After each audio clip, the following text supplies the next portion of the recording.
Hello everyone, Ugadi ಹಬ್ಬಕ್ಕೆ ನಾವು ಊರಿಗೆ ಹೊರಟಿದ್ವಿ.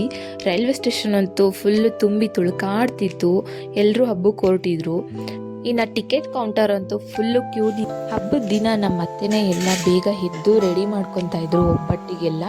ನೆಕ್ಸ್ಟ್ ನಾನು ಬಂದವ್ರಿಗೆ ಹೆಲ್ಪ್ ಮಾಡಿದೆ. ಇನ್ನು ಬೇವು ಬೆಲ್ಲನ ರೆಡಿ ಮಾಡ್ಕೊಂಡ್ವಿ.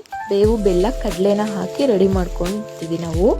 ಇನ್ನು ತಲೆಗೆಲ್ಲ ಎಣ್ಣೆ ಹಚ್ಕೊಂಡು ಪೂಜೆ ಎಲ್ಲ ಮುಗಿಸ್ಕೊಂಡು ಇನ್ನು ನಮ್ಮೂರಿನ ದೇವಸ್ಥಾನಕ್ಕೆ ಹೋಗಿ ಪೂಜೆನ ಮುಗಿಸ್ಕೊಂಡು ಬಂದು ಹಬ್ಬದ ಊಟ ಎಲ್ಲ ರೆಡಿಯಾಗಿತ್ತು. ಊಟ ಮಾಡೋದೊಂದೇ ಬಾಕಿ ಇತ್ತು.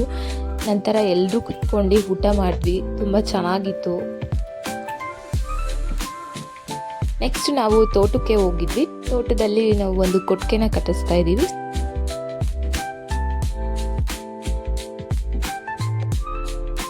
ಇಲ್ಲಿ ಇರುವ ಅಡಿಕೆ ಮರಗಳು ಒಂದು 5 ಇಯರ್ಸ್ ಆಗಿದೆ ಅನ್ಸುತ್ತೆ ನೆಟ್ಟು.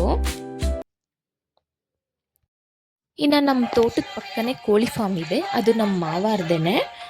ಅಲ್ಲಿ ಕೋಳಿಗಳಿಗೆ ಸಾಂಗ್ನ ಹಾಕಿ ಬಿಟ್ಟಿದ್ರು. ಏನಿದು ಸಾಂಗ್ ಹಾಕಿದಾರಲ್ಲ ಅಂತ ಹೋಗಿ ನೋಡಿದರೆ ಅದು ಕೋಳಿಗಳು ನಿದ್ದೆ ಮಾಡಬಾರ್ದು, ಫುಡ್ನ ಚೆನ್ನಾಗಿ ತಿಂದು ಚೆನ್ನಾಗಿರಬೇಕು, ಚೆನ್ನಾಗಿ ಗ್ರೋ ಆಗಬೇಕು ಅಂತ ಸಾಂಗ್ನ ಹಾಕ್ತಾರಂತೆ.